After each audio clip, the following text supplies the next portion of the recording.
संसदीय परंपरा जितनी पारदर्शी और पवित्र है उतनी ही उत्तरदायी भी होनी चाहिए। हालांकि अक्सर संसद में बैठे सांसद या फिर विधानसभाओं में बैठे विधायक अपनी कई जिम्मेदारियों से बचने के लिए रास्ता तलाश लेते हैं।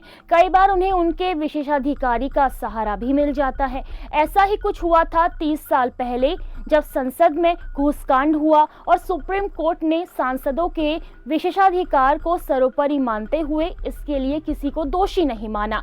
हालांकि 30 साल बाद अब सुप्रीम कोर्ट ने अपना ही फैसला बदल दिया है। तो आज हमारे इस वीडियो में अंत तक बने रहिए और समझिए कि 30 सालों में कैसे बदली राजनीति और कैसे बदला एक फैसला। अगर आप हमारे चैनल पर नए हैं तो पहले हमारे चैनल को सब्सक्राइब करना ना भूलें। दरअसल जिस मामले पर सुप्रीम कोर्ट ने अपना फैसला पलटा है वो मामला 30 साल पुराना है और झारखंड मुक्ति मोर्चा घूस कांड से जुड़ा हुआ है। ये वही मामला रहा है जिसने 1993 में देश की राजनीति में भूचाल ला दिया था और इसी मामले ने नोट के बदले वोट को पैदा किया था। बात है साल 1991 की, जब आम चुनाव में कांग्रेस सबसे बड़ी पार्टी बनकर उभरी लेकिन बहुमत से दूर रही। कांग्रेस को 232 सीटें मिली थी और बहुमत का आंकड़ा 272 था। वहीं प्रधानमंत्री पद के लिए पीवी नरसिम्हा राव के नाम ने सबको चौंकाया। उन दिनों देश तमाम परेशानियों से घिरा था। राम मंदिर आंदोलन जोर पकड़ रहा था। 6 दिसंबर 1992 को अयोध्या में बाबरी मस्जिद का ढांचा ढहाए जाने के बाद माहौल और बिगड़ गया। फिर 1993 में राव सरकार के खिलाफ सीपीआई के एक सांसद अविश्वास प्रस्ताव ले आए। उस समय कांग्रेस की गठबंधन सरकार के पास 252 सीटें थी, लेकिन बहुमत के लिए 13 सीटें कम थी। इसके बाद 28 जुलाई 1993 को जब अविश्वास प्रस्ताव पर वोटिंग हुई तो उसके पक्ष में 251 वोट तो विरोध में 265 वोट पड़े। राव सरकार उस समय गिरने से बच गए, लेकिन 3 साल बाद वोट के बदले नोट का मामला सामने आ गया। जब वोट के बदले नोट का मामला सामने आया तब पता चला कि 1993 के अविश्वास प्रस्ताव में जेएमएम और जनता दल के 10 सांसदों ने इसके खिलाफ वोट डाले थे।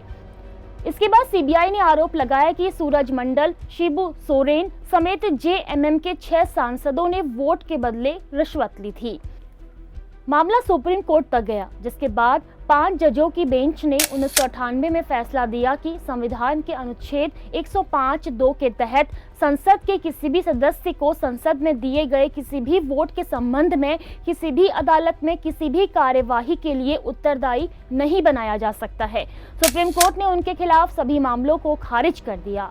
वहीं 1993 के बाद साल 2012 में एक बार फिर रिश्वतखोरी के आरोपों के तले पूर्व सीएम हेमंत सोरेन की भाभी व शिबू सोरेन की बहू सीता सोरेन आई और फिर से रिश्वतखोरी का मामला अदालत जा पहुंचा।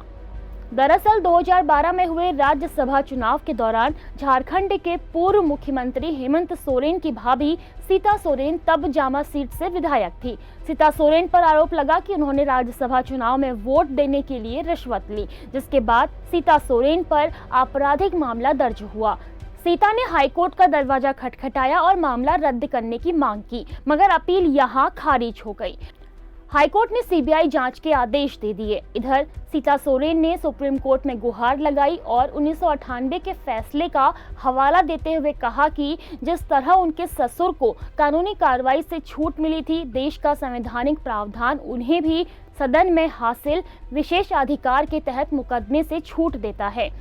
सुप्रीम कोर्ट में सुनवाई चलती रही क्योंकि 1998 का फैसला 3.2 की बहुमत से 5 जजों की बेंच ने सुनाया था। इसलिए उस फैसले की समीक्षा के लिए 7 जजों की बेंच का गठन हुआ और उसने अगले ही महीने सुनवाई पूरी कर ली।